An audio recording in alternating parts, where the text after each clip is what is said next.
गांदरबल आतंकी हमले की साजिशकर्ता की हुई पहचान। सज्जाद गुल नाम के आतंकी पर साजिश रचने का शक। पीओके में छिपा बैठा है आतंकी सज्जाद गुल।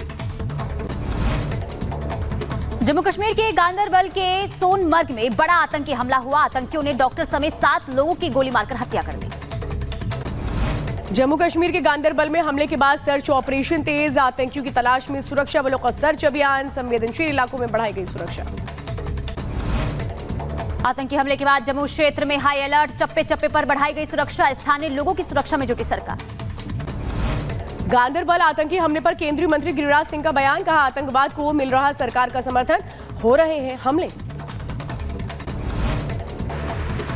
जब आतंकवादियों के समर्थन देने वाली पार्टी की सरकार हो तो ये घटना होना स्वाभाविक है।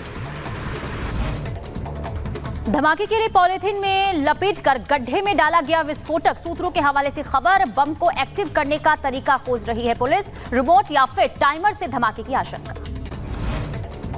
बम को पॉलिथीन में रखने की खबर आई सामने। जमीन में 1 फीट नीचे बम को किया गया था प्लांट। सूत्रों के हवाले से खबर।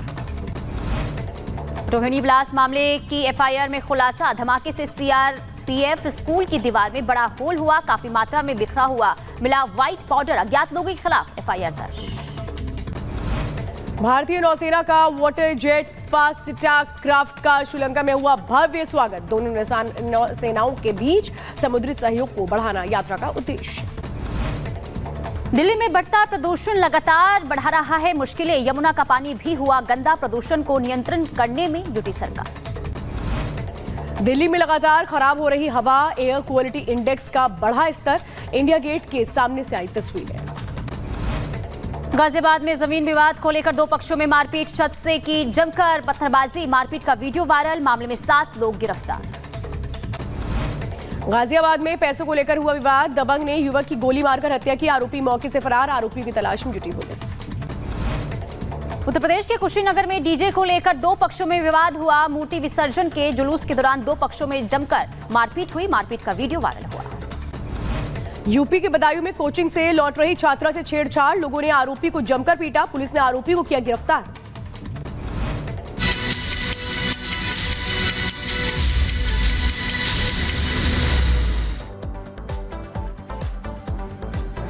आगे बढ़ते हैं, बात कर लेते हैं आतंक के खात्मे को लेकर। जिस तरीके से नेतन्याहू सरकार ने कसम खाई है उसी को लेकर लगातार देखिए के बाद एक हमले भी हो रहे हैं। नेतन्याहू की तरफ से लगातार देखिए लेबनान की बात करें तो वहां पर हमले किए जा रहे हैं। किस तरीके से वहां पर स्थिति बनी हुई है 1 मिनट की रिपोर्ट के जरिए दिखाते हैं।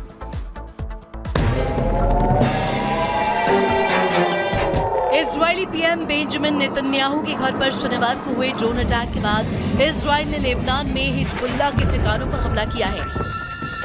टाइम्स ऑफ इजरायल की रिपोर्ट के मुताबिक इजरायली सेना लेबनान में अब तक का सबसे बड़ा ऑपरेशन चला रही है। हिजबुल्लाह ने भी इजरायल के उत्तरी इलाकों पर कई रॉकेट हमले किए हैं। ये जो तस्वीरें आप देख रहे हैं ये बेरूत के सदर सबब की है। यहाँ इजरायल ने बेरूत में अलग अलग जगहों पर कई रॉकेट्स दागे, जिसके बाद भयावह तस्वीरें सामने आई। ऊंची ऊंची इमारतें पल भर में तबाह हो गई। जो लोग आसपास के इलाकों में रह रहे हैं और सुरक्षित जगहों पर भागे। आईडीएफ ने कुछ ही मिनटों में कई रॉकेट दागे। स्थानीय लोगों ने हमले के बाद वीडियो बनाया जिसमें इमारत से धुआं निकलता हुआ देखा गया और शहर में हर तरफ एम्बुलेंस के सायरन की आवाज गूंज रही थी। इस हमले में बड़ी संख्या में लोगों के घायल होने की खबर है। Bureau report, Republic Bharat. और अब खबर इटली से है, जहां पर लगातार मूसलाधार बारिश से नदियों का जलस्तर बढ़ा हुआ है। स्थितियां ये हैं कि लोग घरों में कैद होने को मजबूर हो गए हैं और इस वक्त बेबसी और लाचारी की कैसी तस्वीरें सामने आ रही है इटली से 1 मिनट की रिपोर्ट में दिखाते हैं।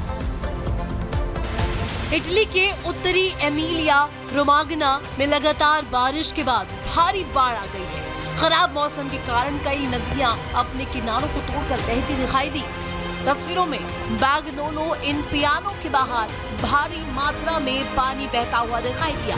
इस दौरान फायर ब्रिगेड की टीम को तटीय शहर गेटो एमारे में सड़क को बाधित करने वाले गिरे हुए पेड़ को हटाते हुए और कैंपेगन में एक कुत्ते को बचाते हुए भी देखा गया। बाढ़ के कारण बोलोगन्ना शहर के आसपास के क्षेत्र में रावोन, सेवेना, जेना और इंडस नदियों में भी बाढ़ में समाहित हो गई हैं। बाढ़ के कारण कई वाहन डूब गए हैं, घर भी पानी में डूब गए हैं। बाढ़ का पानी सैलाब की तरह बहता दिखाई दिया। जल सैलाब में रैन बसेरा भी खिलौने की तरह बह गया। खतरे को देखते हुए सुरक्षा कारणों से लोगों को बेवजह बाहर ना निकलने की सलाह दी गई है। अब आपको खबर उत्तर प्रदेश की बताते हैं। उत्तर प्रदेश के बहराइच में बाघ का आतंक थमने का नाम नहीं ले रहा है। लगातार जो बाघ है वो लोगों को अपना शिकार बना रहा है। किस तरीके से लोग वहां पर दहशत में जीने को मजबूर हैं, 1 मिनट की रिपोर्ट में दिखाते हैं।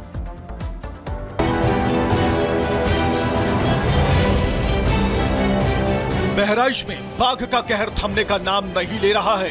पहले जहां आदमखोर भेड़िए ने आतंक मचाया तो बाघ ने लोगों में खौफ पैदा कर दिया है।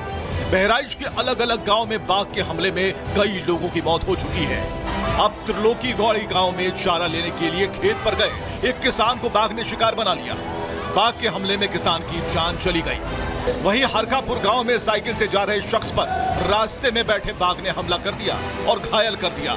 बाघ के हमले से गांव में दहशत है और अफरा तफरी मची हुई है। घायल को इलाज के लिए अस्पताल में भर्ती कराया गया। वहीं किसान की मौत के बाद परिवार में कोहराम है, गांव वालों में गुस्सा है और इसके चलते वन विभाग पर लापरवाही का आरोप लगाया गया है। गांव वालों का कहना है कि वन विभाग को सूचना दी गई थी लेकिन ध्यान नहीं दिया गया। Bureau report, Republic Bharat.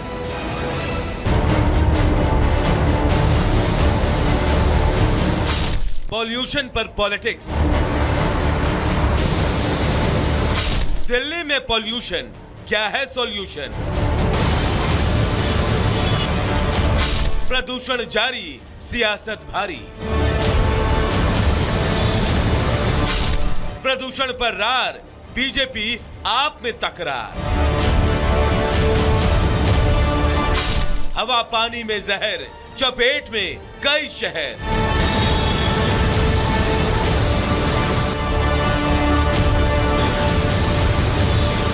जी हां, दिल्ली की हवा और पानी में बढ़ता प्रदूषण अब जानलेवा होता जा रहा है।